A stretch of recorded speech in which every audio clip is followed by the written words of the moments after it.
Assalamualaikum warahmatullahi wabarakatuh. Alhamdulillahirabbil alamin. Wassalatu wassalamu ala asyrafil anbiya'i wal mursalin nabiyyina Muhammadin wa ala alihi wa ashabihi wa man tabi'ahum bi ihsan ila yaumiddin. Qala Allah ta'ala fi kitabihil karim. A'udzu billahi minasyaitonir rajim. Ya ayyuhalladzina amanu taqullaha haqqa tuqatih wa la tamutunna illa wa antum muslimun. Wa ba'd. Jemaah salat Jumat yang semoga senantiasa dirahmati Allah Subhanahu wa taala. Marilah senantiasa kita memuji Allah Tabaraka wa taala atas segala nikmat yang telah diberikan kepada kita semua yang tidak mampu kita hitung nikmat yang Allah berikan hingga pada detik ini, saat ini. Allah Subhanahu wa taala memberikan hidayah taufik kepada kita semuanya untuk bisa menghadiri kewajiban ketaatan kepada Allah, salat Jumat berjamaah di rumah Allah. Jemaah sekalian yang semoga dirahmati Allah Subhanahu wa taala, senantiasa kita meningkatkan keimanan dan ketakwaan kepada Allah Tabaraka wa taala, satu-satunya zat yang berhak diibadahi dengan benar. Tidak ada ilah, tidak ada sesembahan yang berhak diibadahi dengan benar melainkan hanya Allah Subhanahu wa taala. Dan di hari Jumat ini, jemaah sekalian yang semoga senantiasa dimuliakan Allah Subhanahu wa taala, khatib mengajak diri khatib pribadi dan juga jemaah yang hadir di sini semuanya untuk senantiasa kita bersalawat kepada Nabi kita Muhammad sallallahu alaihi wa ala alihi wasallam. Allahumma shalli wa sallim wa barik ala nabiyina Muhammadin wa ala alihi wa ashabihi ajma'in. Jemaah sekalian yang semoga dirahmati Allah Subhanahu wa taala, tak terasa kita sudah masuk tanggal 22 di bulan Sya'ban. Dan beberapa hari ke depan kita akan masuk. Dan semoga Allah Subhanahu wa taala mudahkan kita semuanya untuk bisa bertemu dengan bulan yang mulia, bulan Ramadan, bulan yang diampuni dosa-dosa, banyaknya ampunan dari Allah Subhanahu wa taala, yang dilipat gandakan pahala amal-amal kebaikan. Dan kita berharap kepada Allah Tabaraka wa taala agar Allah Subhanahu wa taala memberikan kita keistiqomahan untuk senantiasa beramal dengan ikhlas, mengikuti contoh Nabi kita Muhammad sallallahu alaihi wasallam sampai kita diwafatkan dalam keadaan husnul khatimah. Allahumma amin ya mujibas sa'in. Jemaah sekalian yang semoga dimuliakan Allah Subhanahu wa taala. Maka apa yang sudah kita persiapkan, apa yang sudah kita perbuat, apa yang sudah kita agendakan dalam rangka untuk menyambut yang bulan yang mulia ini. Dahulu para sahabat radhiyallahu anhum ajma'in, mereka semuanya senantiasa berharap sejak 6 bulan lamanya untuk berjumpa dengan bulan Ramadan. Dan di hari-hari yang tersisa di bulan Sya'ban ini, marilah kita berusaha untuk menyibukkan diri untuk mempersiapkan pekerjaan-pekerjaan dunia yang memang belum bisa terselesaikan, merapikan rumah, beres-beres, misalkan mencukur rambut dan seterusnya, termasuk membeli pakaian untuk anak-anak untuk kita. Mungkin bisa dengan pre-order dan semisalnya, agar kita tidak disibukkan nanti, khususnya di akhir-akhir bulan Ramadan, dengan belanja. Dan yang mana di akhir-akhir Ramadan adalah waktu-waktu yang mulia. Jemaah sekalian yang semoga dirahmati Allah Subhanahu wa taala, sebagai seorang yang beriman, tentunya kita berusaha untuk merasa bergembira, merasa bersyukur atas kenikmatan-kenikmatan yang Allah berikan, termasuk datangnya bulan Ramadan adalah sebuah kenikmatan yang diberikan tatkala kita nanti bertemu dengan bulan Ramadan di malam pertama. Ketika Allah takdirkan kita berjumpa dengan bulan Ramadan, maka kita harus bersyukur kepada Allah. kita disampaikan kepada bulan yang mulia, yang mana sebagian mungkin orang yang dekat di antara kita, tetangga kita, sudah mendahului kita, meninggal dan tidak berjumpa dengan bulan Ramadan. Dalam sebuah hadis yang disebutkan dalam riwayat Ahmad dan Nasa'i, keutamaan orang yang meninggal setahun setelah yang sebelumnya meninggal saudara kandungnya karena mati syahid, tapi yang setelahnya tidak meninggal dengan mati syahid, namun di surga derajatnya lebih tinggi. Dan cerita ini merupakan mimpi dari sahabat Talha bin Ubaidillah radhiyallahu anhu, sehingga Nabi SAW menjelaskan, karena para sahabat bertanya-tanya, kenapa orang yang mati syahid bisa dikalahkan kedudukan surganya dengan saudara kandungnya yang setahun kemudian meninggal. Lalu Nabi SAW bertanya kepada para sahabat, bukankah orang tersebut kalau berjumpa dengan bulan Ramadan lalu dia berpuasa? Lalu para sahabat menjawab, ya Rasulullah, betul, tentu saja ya Rasulullah. Kemudian Nabi SAW bertanya kembali kepada para sahabat, bukankah orang yang meninggal setahun kemudian setelah yang mati syahid tersebut melakukan sholat ini dan itu, sujud berapa kali selama setahun? Maka para sahabat menjawab, benar ya Rasulullah.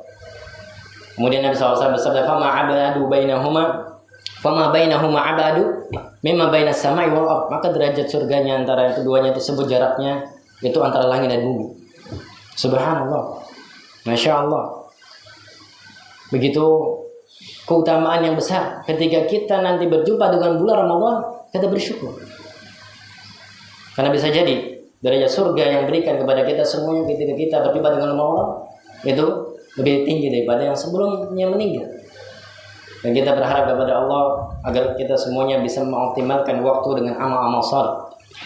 Jemaah sekalian yang semoga dirahmati Allah Subhanahu wa taala, apa yang perlu kita persiapkan? Yang paling penting ya, bagaimana kita berusaha untuk kembali kepada Allah.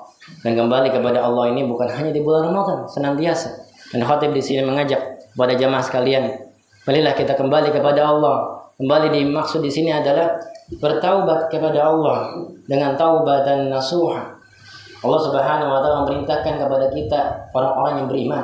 Tatkala kita mengaku orang yang beriman, maka simaklah firman Allah Subhanahu wa taala dalam surat At-Tahrim berikut ini. Allah Subhanahu wa taala berfirman, "A'udzubillahi minasyaitonir rajim. Ya ayyuhalladzina amanu tubu ilallahi taubatan nasuha." Wahai orang-orang yang beriman, bertaubatlah kalian dengan taubat yang nasuh, yang sungguh-sungguh. Allah Subhanahu wa taala memerintahkan kepada orang yang beriman, yang menyatakan, yang masuk Islam, yang menyatakan beriman kepada Allah, untuk bertaubat kembali kepada Allah. Para ulama menjelaskan, taubat itu bukan hanya dari perbuatan dosa yang besar, tapi termasuk juga bertaubat adalah, misalkan disebutkan oleh Profesor Ibrahim Ar-Ruhaili hafizahullah taala, dan juga imam sebelumnya, Imam Ibnu Al-Qayyim Al-Jauziyah rahimahullah taala, termasuk ketika hamba itu bertaubat dari perbuatan-perbuatan, banyak melakukan hal-hal yang mubah dibandingkan hal-hal yang sunnah. Banyak jalan-jalan misalkan yang sifatnya mubah, melakukan aktivitas yang mubah, misalkan rekreasi, olahraga dan seterusnya. Padahal banyak amalan-amalan sunnah yang bisa dilaksanakan. Maka termasuk bentuk taubat adalah memaksimalkan waktu yang Allah Subhanahu wa taala berikan untuk beribadah kepada Allah dengan sebaik-baiknya, dengan sebanyak-banyaknya kalau bisa.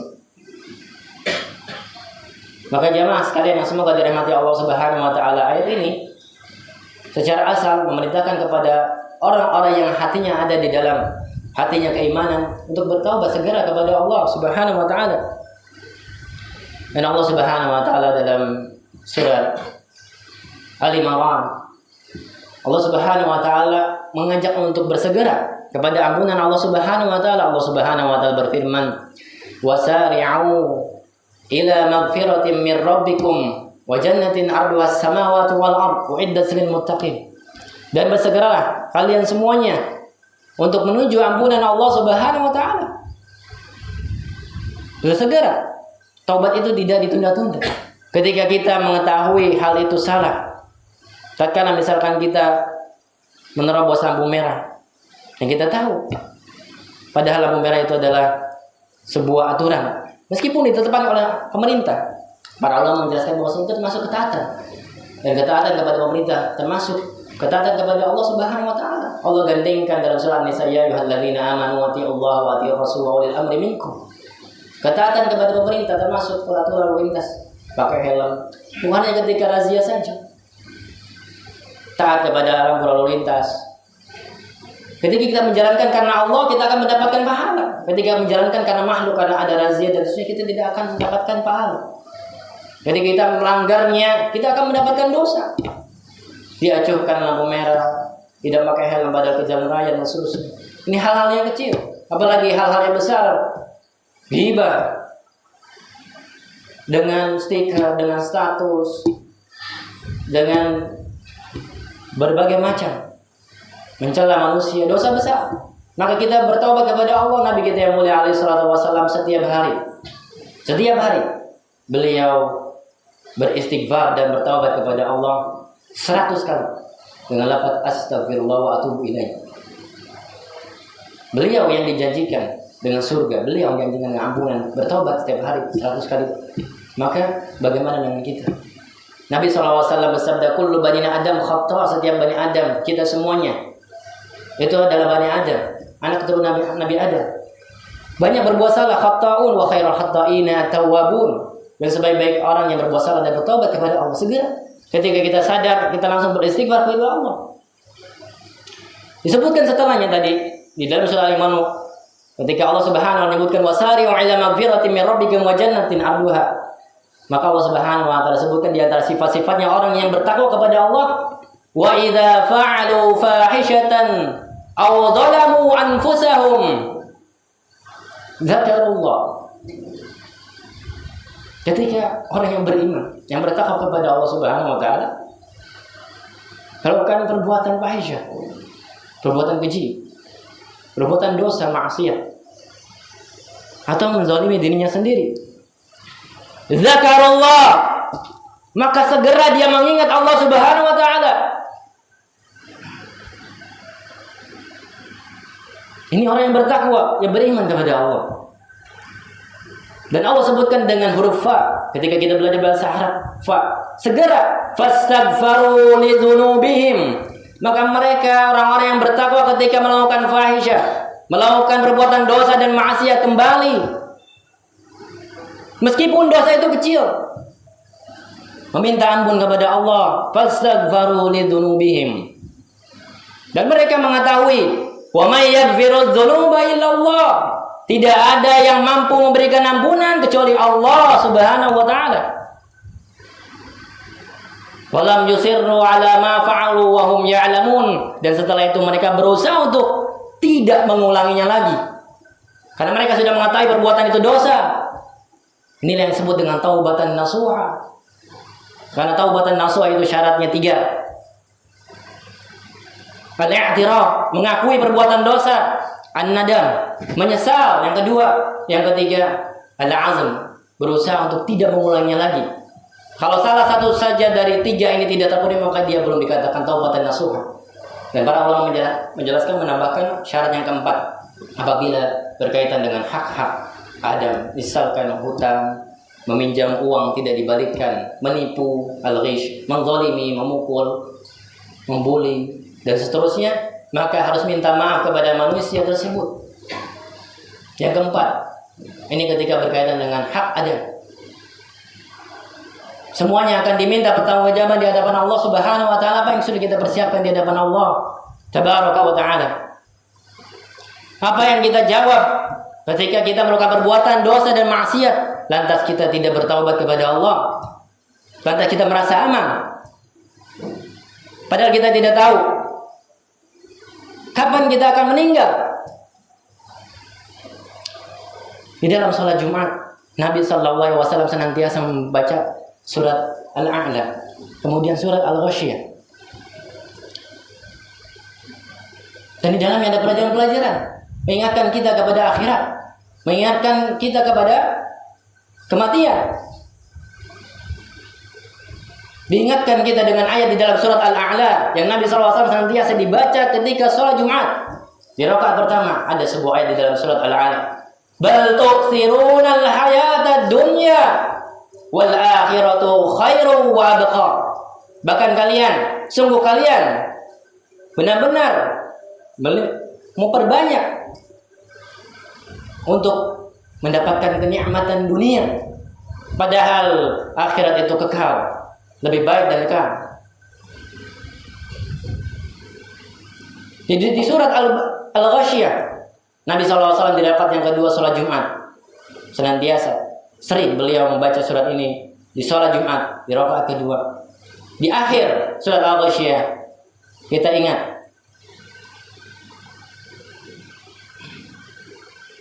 inna ilaina iyabahum thumma inna alaina hisabahum.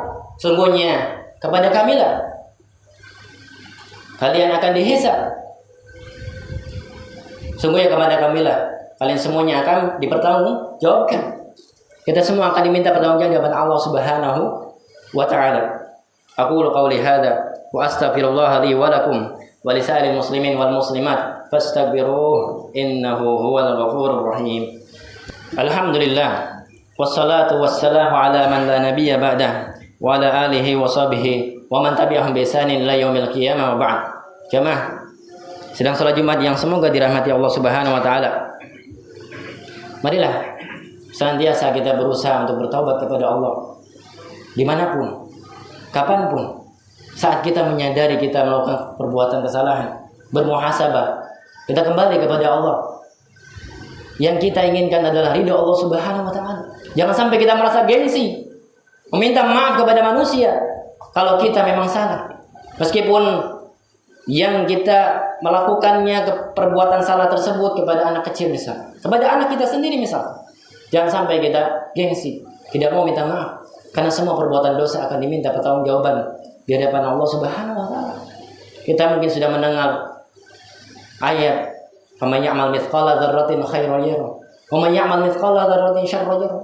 Sekecil apapun sebesar zarah, semuanya akan diminta pertanggungjawaban di hadapan Allah Subhanahu wa taala. Jemaah sekalian yang semoga rahmati Allah Subhanahu wa taala. Disebutkan dalam hadis yang sahih dari Nabi sallallahu alaihi wasallam, hadis riwayat Tirmizi, An-Nasai dan Ibnu Majah dan juga yang lainnya. Nabi sallallahu alaihi wasallam bersabda, "Aktsiru dzikra hadzimil ladzat." Perbanyaklah kalian untuk mengingat pemutus kelezatan dunia, yaitu al-maut. Dan dalam hadis yang lain, Nabi sallallahu alaihi wasallam menyebutkan dalam Sunan Ibnu Majah, hadis yang sahih. Para sahabat bertanya, siapa orang yang paling cerdas? Siapa orang yang paling cerdas? Maka Nabi sallallahu alaihi wasallam menjawab, adalah orang yang paling banyak mengingat kematian.